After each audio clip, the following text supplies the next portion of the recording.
My Adventures with Superman episode 6 just came out tonight, and this is definitely the best episode we have gotten over the entire series. I thought last week's episode was good, but I ain't known nothing yet. There was so much that happened in this episode, and it gave us a lot to talk about, so let's go ahead and get right into it. So this episode opens up right where the last one left off, with Clark getting kidnapped by Kara, and he wakes up inside a Kryptonian ship, instantly breaks out of his cage, and realizes he was kidnapped and taken into deep space. Kara explains to Clark that she kidnapped him so he can help her build the new Kryptonian Empire. And obviously we know Clark is not down for that. He does not want to conquer any planets, and he definitely does not want to conquer Earth. But while these two are going back and forth about conquering Earth, Kara describes the Kryptonian Empire as if it's something really, really good. So Clark asks him to show it to her, so she does. Kara puts on this memory projection device and shows Clark her memories of Krypton, or at least what she thinks it was. And there's a lot of interesting things were shown here. Krypton's empire is described to consist of multiple different planets and species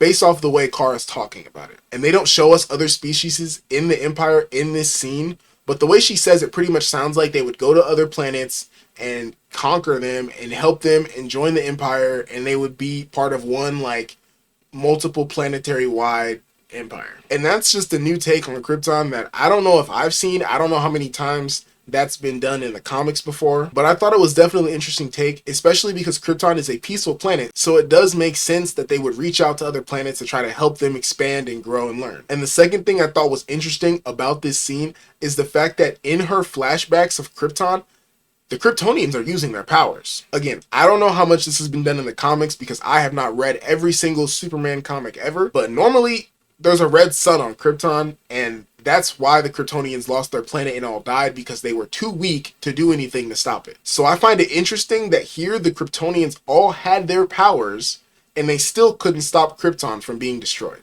And to me, something like that, like being part of the story, pretty much means that they have to explain to us what actually happened to Krypton and what actually destroyed it pretty soon. After Kara gets done showing Clark what Krypton looked like, Clark shows Kara what his time on Earth was. And we get this really sweet scene of Clark showing Kara him playing catch with Jonathan Kent. And can I just say, every time Jonathan and Martha Kent are on screen, it just makes me smile, bro. These gotta be the sweetest white people of all time. And we can see that the way Kara looks at Clark and his family, she's kind of envious and kind of starting to understand why Clark likes Earth so much. But then she backpedals and starts trying to blame Clark's Earth family for why he's so weak and so weak-minded, which is clearly just projection, and that's not how she actually feels. But after this, they continue to talk about Krypton and its empire, and Clark says he wants to see what the Kryptonian Empire looks like today. So Kara says okay, and she decides to take Clark to the newly conquered Thanagar, home of the Hawk people. On the way to Thanagar, they come across an asteroid field, and Kara says they cannot fly their ship through the asteroid field, so they have to get out and clear the way themselves. So Clark puts on his space mask that he has just automatically in his suit, I guess, which is okay. And he flies out into space, and Kara copies him and does the same thing. Now this scene right here I thought was really funny and really wholesome. We get Kara pretending to suffocate and choke, so Clark panics, and then she starts laughing and takes off her space mask, saying that they don't need masks in space as Kryptonians. And honestly, this was a great scene for me because first of all, it was really wholesome seeing the two joke around and play together. But at the same time, I really like it when Superman can like breathe and exist in space. And I think it's very lame when Superman has to wear a spacesuit. So this was just great for me. I really like this part. And this whole scene actually is very wholesome between Clark and Kara. Kara starts throwing the meteorites at Clark, saying that he doesn't have to hold back with her and they can actually play and have fun together. So it's kind of like they're having a snowball fight with the meteorites, except snow, it's gigantic meteors. And it's really fun for these two. They're both laughing and having fun. And this is awesome because they've both been so alone their whole life that now they actually have someone that can relate to them and experience the same things as them. After they're done messing around, the two eventually make it to Thanagar, where there is a terrible sight to be seen. Kara thinks they're going to get here and see a thriving Kryptonian empire with tons of happy people and just people in general. But when we get there, the planet is absolutely dead. It's completely gray, no life, no happiness, there's no people.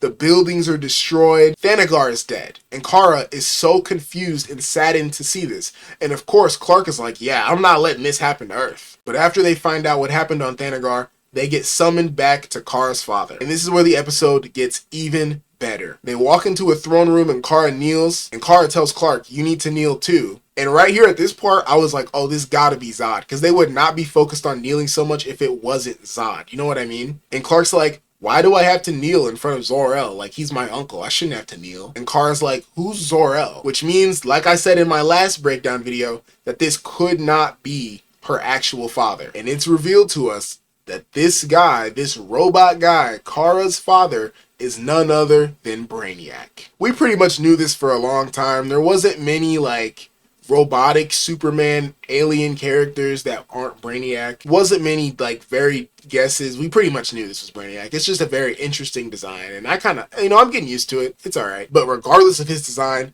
this is a very different depiction and take on Brainiac, and let me tell you why. Brainiac stands up from his chair and scolds Kara on her disobedience, but then also tells her good job for bringing Kal-El to us. Brainiac goes up to Clark and he tells him, let me show you what my Kryptonian Empire is. The scene cuts to Clark in a battle room with 3 different, like, alien warriors in front of him. The first warrior Clark goes up against is some big gray guy with a Green Lantern ring, which...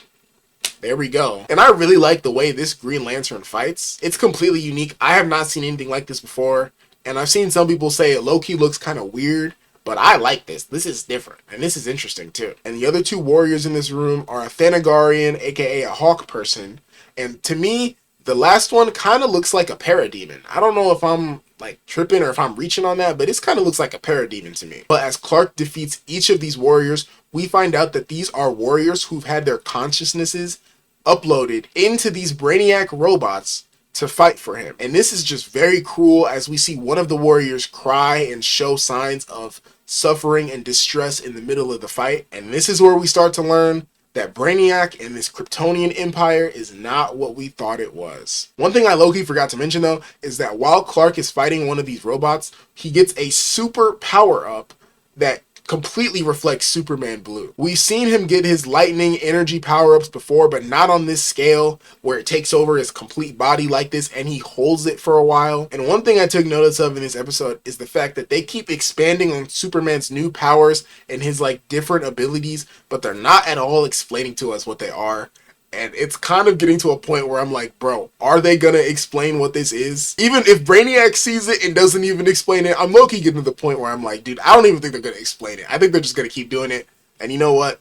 I can live with that, honestly. But Brainiac pretty much is very interested in Clark's amazing ability and says that he wants to use Clark as his new strong weapon for the Kryptonian Empire. And we're kind of left to wonder what this means. And this is where we get a scene with Kara that explains everything. Kara is sitting at Brainiac's like war table or something, and she's reflecting what she saw on Thanagar, and she starts to think to herself, I need to check out all of the Kryptonian colonies. So she flies throughout space in her spaceship, going from planet to planet and seeing the complete destruction on every single planet that she thought they conquered and brought peace to. And she starts to realize that this entire time, Brainiac was manipulating her and mind controlling her and messing with her memories. Brainiac was using Kara as a weapon to destroy all of these planets and civilizations and erasing her memory and telling her that they brought peace and prosperity to these planets. And this completely shakes Kara's view of everything she was probably raised to know. She came to Earth thinking they were going to bring peace to it and make it better and conquer it for their Kryptonian Empire, when in reality Brainiac was going to use her to destroy Earth. Now the fact that Kara saw all of this and learned all of this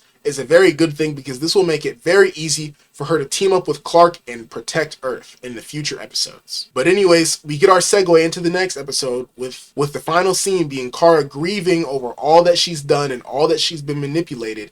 And then the portal opens up and a spaceship flies through with Lois, Jimmy, and that monkey guy from last season. I honestly thought this was hilarious. Can we lock in for a second? Why are Lois and Jimmy in space right now? I was kind of hoping that we would get Clark and Kara handling this together on their own and returning to Earth together. But obviously, Lois and Jimmy are main characters in the show as well, so I'm not too surprised that they're coming to space to help out. And that's where the episode ends right there. This episode had a lot of stuff to learn, a lot of stuff to talk about, and honestly, this is definitely my favorite episode of the whole show. If you guys enjoyed this breakdown video, go ahead and leave me a like. I would very much appreciate it. And if you didn't enjoy it, please leave me a comment and let me know what I can do better next time. That's all for me today, and I'll see you guys in the next one.